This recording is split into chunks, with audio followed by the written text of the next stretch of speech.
Olá, meus estimados discentes, meus amores do segundo ano do ensino médio. Aqui quem fala é a professora Graziela Moraes, professora de História do Brasil, CBV Eleva, Unidade Boa Viagem, mas que também estou atuando, dando apoio para a equipe, para a unidade da Jaqueira.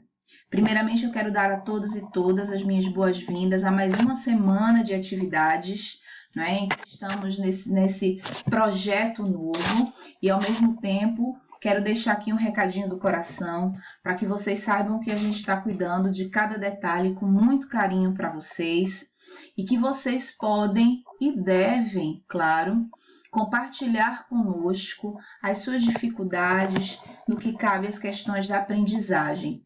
Então, fiquem à vontade para contar conosco. Lembrem, vocês não estão sozinhos, não estão sozinhas. Fiquem muito à vontade para contar com a equipe do colégio, que está também atuando em prol de vocês aprenderem de uma maneira aprazível e que isso tudo possa passar e deixar uma boa experiência na vida de cada um e cada uma. Um beijo e um cheiro bem grande no coração de cada um de vocês. Bem, a nossa aula de hoje vai tratar sobre um tema bem pertinente, período regencial. E para a gente discutir o período regencial, a gente vai trazer aqui alguns elementos importantes. Primeiro, o período regencial ele vai se iniciar a partir do momento em que o imperador Dom Pedro I ele abdica do trono. Como vocês já discutiram, já trataram, já abordaram, tanto comigo quanto com o professor Bruno Neri, como foi a governança conturbada de Dom Pedro I, ficou muito notório que Dom Pedro I ele estava sem condição de continuar a governança do país. Ele volta para Portugal e aí a gente inicia a fase do período regencial.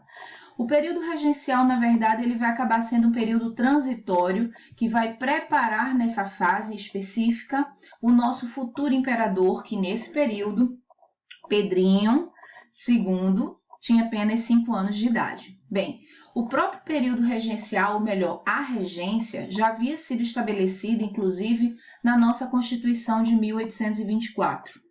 O período representou quase 9 anos e durante esse momento de governo a gente contou com parlamentares brasileiros que tomaram a frente da direção do país, tomando conta das questões políticas, econômicas, sociais.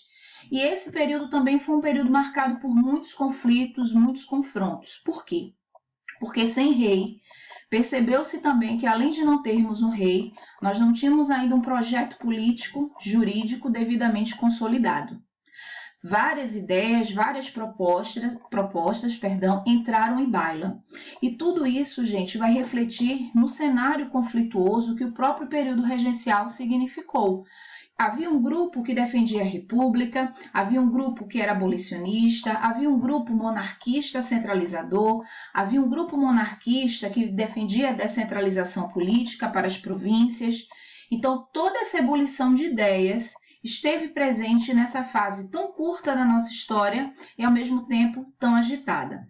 Mas seria até ingenuidade pensar que a nossa história política ela não foi agitada. Então, a própria Constituição já delimitava, em 1824, que na ausência de um imperador, de um sucessor imediato, de um parente imediato, o governo seria estabelecida uma regência no Brasil, na ausência do imperador. E essa regência ela seria nomeada pela Assembleia Geral, que seria composta por senadores e deputados. 3 membros seriam eleitos e esses membros governariam por um tempo determinado todo o país. Vale salientar que na mesma Constituição já se sinaliza a menoridade de quem? Dom Pedro II. Ou seja, Dom Pedro I já tinha ciência que o seu filho, Pedrinho, seria o seu sucessor no trono. Então, ao abdicar do trono no Brasil em 31, ele já sabia que era uma escalada possível seu filho subir ao poder, né? Porém, para isso, Pedrinho, com apenas 5 anos, ele precisou passar por um processo de formação. Então, aquele José Bonifácio que apoiou o pai, Dom Pedro I, vai ser o grande tutor de Dom Pedro II, que, ao contrário de uma criança de 5 anos de idade, ele vai ser tratado como um adulto em miniatura e ele vai ter uma vida bem regrada, direcionada para ser o imperador do Brasil. Vale salientar que, além de ter um estudo bem intenso, ele tinha várias atribuições que ele precisava cumprir, mesmo criança, de uma agenda de um futuro imperador, certo? Então, já definimos aqui o que é o período regencial, esse período de 9 anos, que na ausência de um imperador, parlamentares brasileiros vão governar o Brasil diante de vários projetos políticos, até que, claro, Dom Pedro II, sucessor do trono real, possa assumir em tempo e idade propícia o poder e a coroa do Brasil. Só que, claro, quando a gente pensa uma ebulição de ideias, primeira coisa que muitos vão pensar, se haviam vários projetos, esses projetos eram discutidos por quem? Por partidos políticos, certo? E esses partidos políticos, eles ficaram, de certa forma, à frente desse período regencial. Então, para a gente ter uma noção, os 3 partidos do contexto em que a gente está analisando, primeiro, os liberais moderados, que eram apelidados de chimangos. Que eram os liberais moderados? Eram elite aristocrática, proprietários de terras, senhores de escravos, que moravam na região centro-sul do país, e eles eram defensores ferrenhos da monarquia, e que, claro, uma monarquia nos moldes centralizadores. Uma monarquia que tivesse uma perspectiva daquela muito próxima que Dom Pedro I representou para o Brasil no tempo em que governou. Mas, além dos liberais moderados, havia um outro partido, liberais exaltados, e esses liberais exaltados, chamados de farroupilhas ou jurujubas, esse nome meio estranho, tinha uma parte dessa ala desse partido que era extremamente republicana, então eles defendiam uma república. Outros eram monarquistas, mas que defendiam uma monarquia que tivesse, por exemplo, descentralização política. Mais ou menos como assim, Grazi? Ou seja, que cada província pudesse ter sua autonomia para gerir seus tributos, para gerir seus impostos, criar suas regras específicas da sua localidade, específicas da sua região. A gente está falando de um grupo que era um pouco mais misto no que cabe à sua composição social. A gente tinha desde pequenos proprietários, desde profissionais liberais como médicos, advogados, professores, que faziam parte desse partido e que traziam um pouco esse debate ideológico de trazer os elementos da República. Vale sinalizar que os debates sobre a República não era novidade no Brasil em 1831. Apenas cabe lembrar, por exemplo, da insurreição pernambucana em 1817 e a Confederação do Equador em 1824 em Pernambuco. Pernambuco é uma província que tem um conjunto de pessoas, intelectuais, agentes políticos, que alguns defendiam de forma bem fervorosa o ideário republicano. Por fim, nós temos o terceiro e último partido, chamado Restaurador. E esse partido restaurador ele traz algo em comum. O que é que o partido queria? A volta de Dom Pedro I ao Brasil. Então, eram portugueses, muitos burocratas, comerciantes de alta patente. Só que em 1834, Dom Pedro I ele morre em Portugal, pouco tempo depois de assumir a coroa portuguesa como regente português.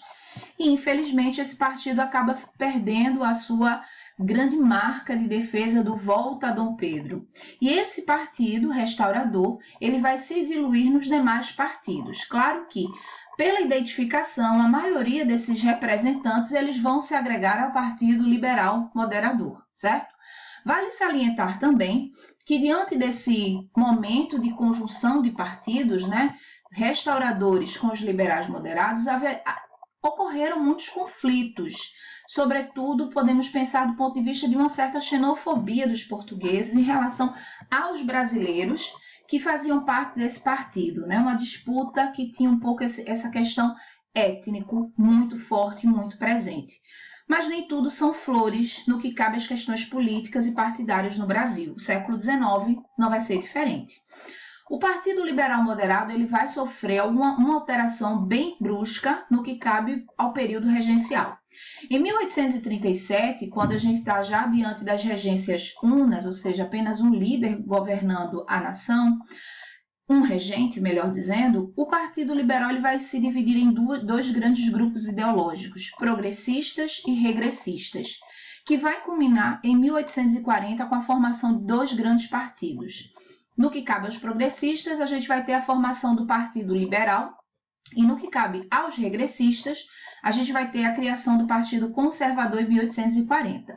Justamente esses partidos aqui, eles vão entrar no hall da fama durante o segundo reinado. E é justamente nessa fase aqui de criação dos mesmos que a gente vai ter o golpe da maioridade, que vai fazer com que Dom Pedro II, ainda como adolescente, ele consiga colocar a coroa na cabeça e assuma o poder como imperador do Brasil. Mas aí a gente precisa sinalizar o que foram as regências.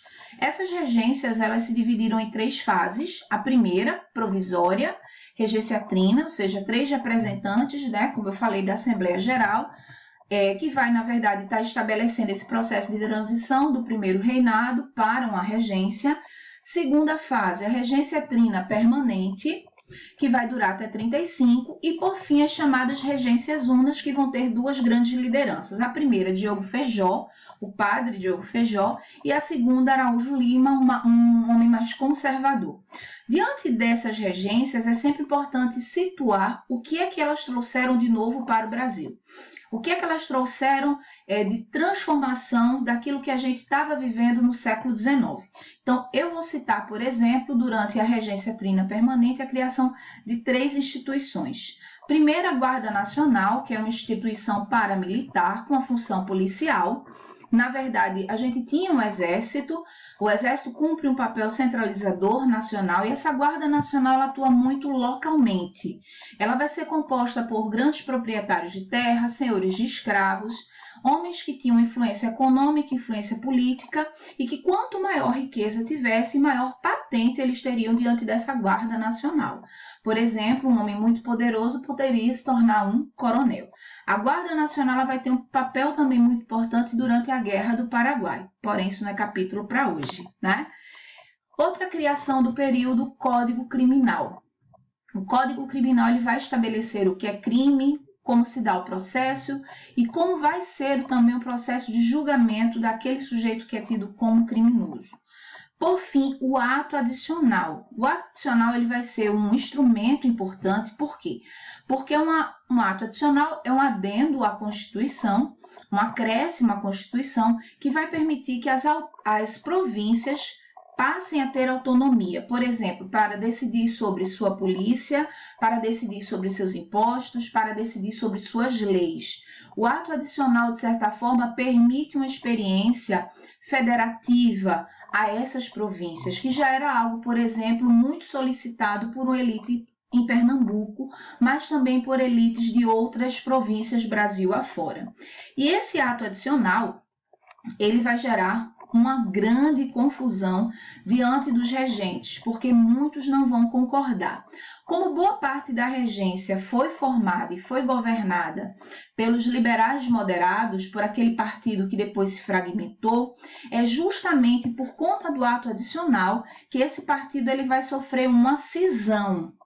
E já em 40, a gente vai ter uma nova lei de interpretação a esse ato adicional, onde essa lei vai tirar essa autonomia, essa liberdade que foi concedida às províncias, para voltar àquele regime centralizador em que as decisões partiam sempre dali do Rio de Janeiro, certo? Isso vai gerar grandes controvérsias, grandes problemas, e isso vai se refletir muito nesse cenário de regencial em que teremos, inúmeras revoltas e inúmeros conflitos. Bem, essa foi uma parte do conteúdo tratando sobre o período regencial. Espero que vocês tenham gostado, né, desse breve ato que vai preparar, né, para a chegada do novo imperador do Brasil. E que o importante é entender que no momento em que a gente tem essa experiência federalista, alguns falam até mesmo em parlamentarismo, a gente também vai viver um período de muita violência, um período de muito abuso de poder, de muito autoritarismo, desde algumas medidas aplicadas por esses regentes, desde a forma como eles vão buscar combater essas revoltas que vão estourar Brasil afora. Um abraço, um cheiro no coração de cada um e uma boa semana para todos e para todas. Tchau, tchau!